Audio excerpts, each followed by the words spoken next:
Yeah, hey, before this video starts, I just want to say that, most people that watch my videos are actually subscribed, but even if you're not subscribed, just subscribe, please.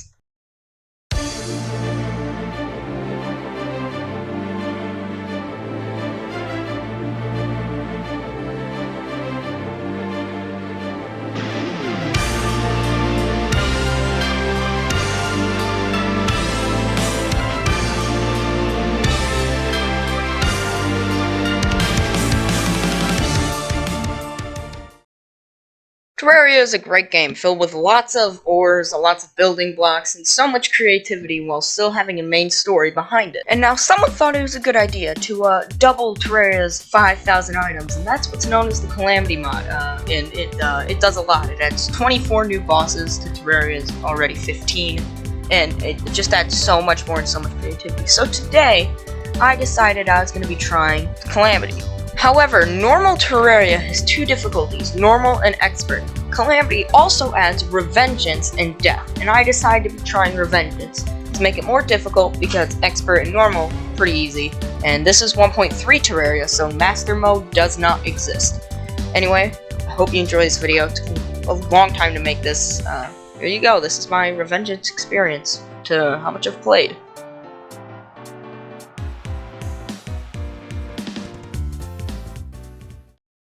I think that we should start at the beginning.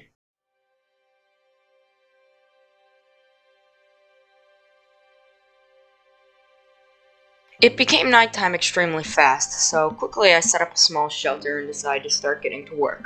I started putting up the walls, and it was raining at this point, which I felt quite calming. I like the rain in Terraria. It's great. It's pretty calming too. Also, what you see going on the screen here, it's so satisfying, I know. I feel like I should say something now so I can get it over with without having to explain it later.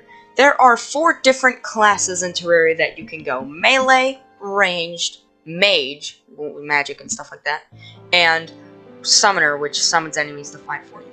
Terraria Calamity adds a new class called Rogue, and I'm going to be going that class. I had these throwable iron axes, and I wanted to see how good they are, and I realized that they were a material, so I checked with the guide, and they can be made into the enchanted axe, which that's not now, but it'll be later in the game, and I'm honestly looking forward to getting it. I decided I wanted to start going mining, so I drank a spelunker potion, which lets you see all ores and treasures around you. I got a chest extremely fast, and it was cool, and I found a climbing claws, which allows me to sort of glide down walls, and yeah, I'm gonna be using it for like 2 seconds, so yeah. After that, I mined down a bit farther and found an abandoned house, which gives good loot, and I got Hermes boots, which make you run fast, and they're an extreme necessity in early game, so I'm really happy that I got them early. After that, I found a couple of life crystals and then returned to the surface. Not exactly in the best way. After that, I pretty much made a beeline to the desert, because I know that the desert has really good items there, and, you know, that's what I want when I'm playing in the 3rd hardest difficulty of the game. While exploring, I found some new modded enemies called Wolfram Slimes, which drop Wolfram Shards, which will be used later. After that, I found a Wolfram Drone, which is just like Wolfram Slimes, but better-ish.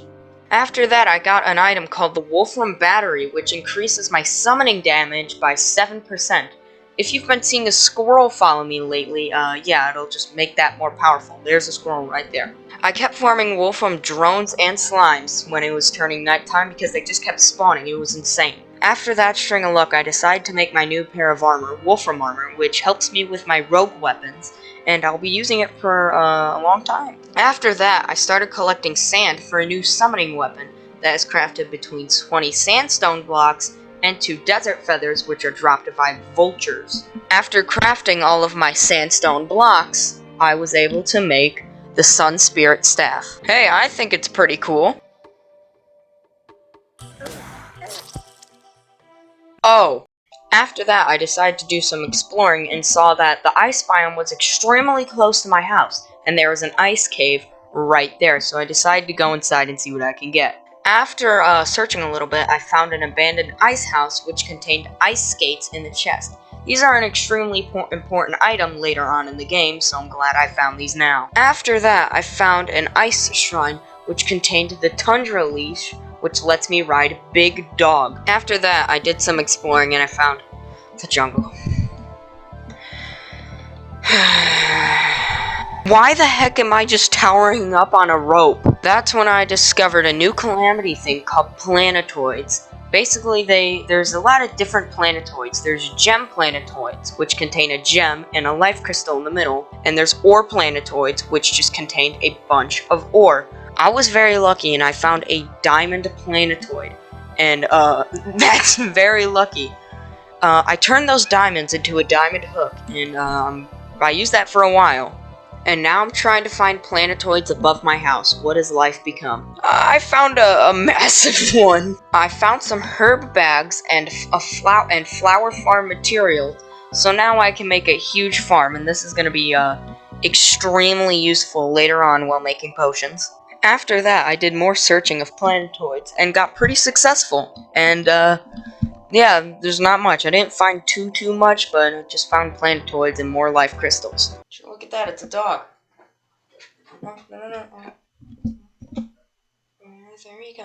I spent 3 hours searching for planetoids, so I could get a good ore and be able to craft full armor. But the problem is the harpies.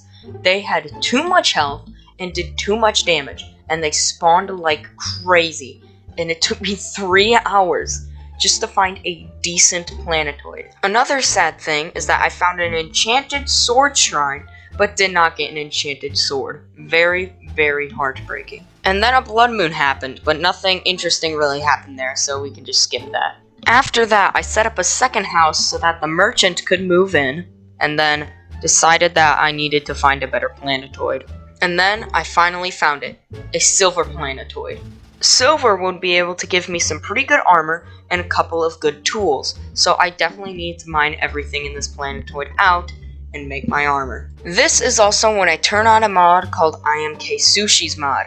Basically, enemies will drop certain tokens depending on their location, and when you kill them, and you can craft certain items from those tokens. It doesn't really make the game easier, but it doesn't make it harder either, so yeah. After making the silver armor, I decided to do a little bit more mining and found a new biome called the Sunken Sea.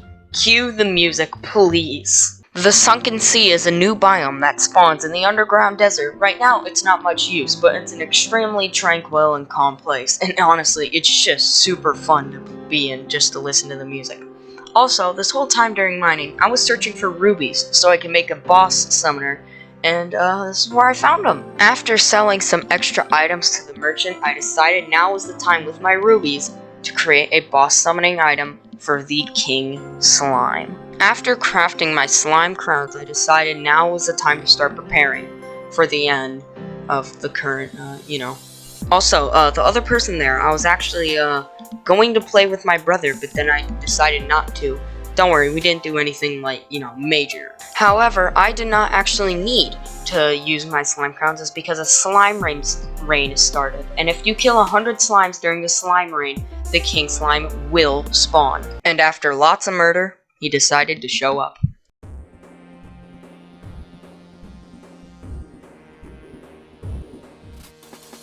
The Slime King boss is much more different in Revengance than normal Terraria. It is able to jump much higher than normal, has lots of higher mobility, and when it hits under 50% health, a jewel will come out of its crown called the Crown Jewel, which will shoot projectiles at you and is invincible, which, stops you from going up on a rope and glitching the whole fight.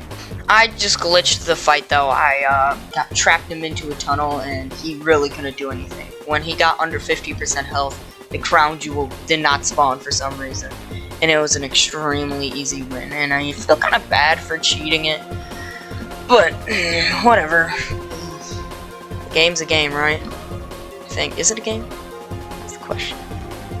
Yeah, I kind of shredded it. It wasn't hard at all, and I feel like I'm probably going to be moving on. Watch out for episode 2. It's going to be much bigger than this one, because of all that planetoid grinding it, I was only able to do one boss in the episode. Okay, thanks for watching, and I'll see you in the next one. Goodbye.